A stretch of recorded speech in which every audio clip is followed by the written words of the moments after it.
Hi everyone in Waterloo, Allan Casey, and I'm speaking to you from Saskatoon. This is my office, this is where I write, and it's occasionally where I get good news.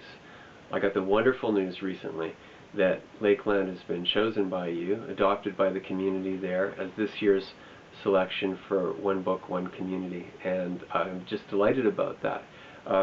It's a wonderful and unique program, and you've got a select shelf of books that you've built up there over the years, and I'm deeply honored that Lakeland is going to get a place on that shelf. You know, I wrote Lakeland as my way of promoting discussion and dialogue in a country that's really, really large and hard for any one individual to wrap their minds around. And it's hard for us in this big country to sometimes understand even what we have and to embrace the landscape because it's so large. The fact that Lakeland has been picked up by you folks for One Book Community means that I think I've succeeded in creating some of that dialogue.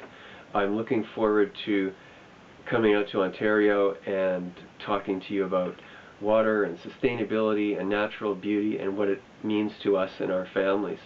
You know, the world is changing really fast, and deciding what's of value to us in terms of nature is a discussion that's really, I think, just really beginning to happen. So I'm looking forward to hearing your views on that stuff and taking part in the programming, the details of which I'm sure you're being informed of right now. Looking forward to doing all of that. I will be traveling there with my wife and partner, Martin Uzak. And the two of us lived in southwestern Ontario for a time, and that's detailed to some extent in the book. Our youngest was born there, and we really haven't been able to come back since leaving, and that was quite some time ago. So it's a homecoming for us, and we're really looking forward to doing the trip together and meeting some of you together.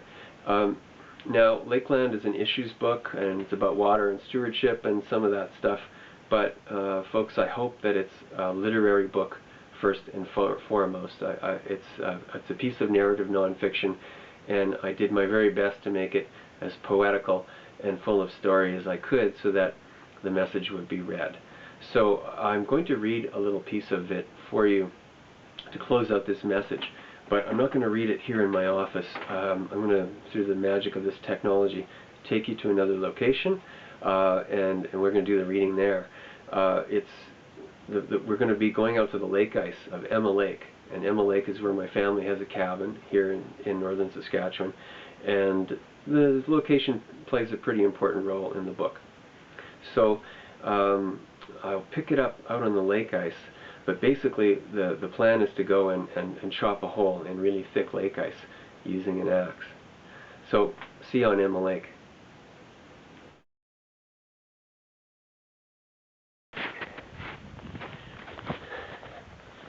Alright, how are you doing? Everyone's still there, I hope? Okay, so I was saying that in the last chapter of Lakeland, I cut a hole in this lake ice here for reasons that you'll have to read the book to find out. And it was really difficult, a lot harder than I thought it would be, because I was using an axe, which is not a smart way to cut a hole in lake ice. Anyway, I did this because my old buddy Henry David Thoreau had cut holes in his ice at Walden Pond, so I was kind of recreating that. And I was just about to give up, as I mentioned earlier, and so I'm going to read you two paragraphs about succeeding just when I thought I was going to fail. Over an hour had passed, and I was just about to give up on my Thoreau-esque plumbing when I noticed a warm amber light glowing at the bottom of the pit.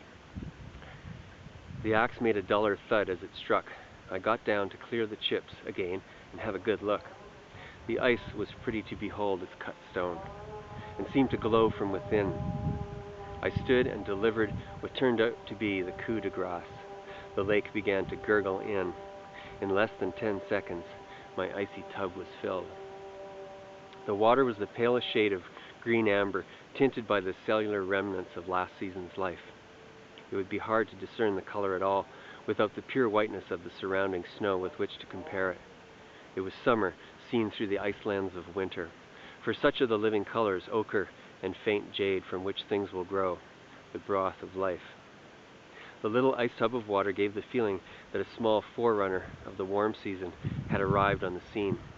It quivered, alive, and cast an image of the sky up at me, and I could imagine its heat relative to the surrounding ice, even if I could not feel it.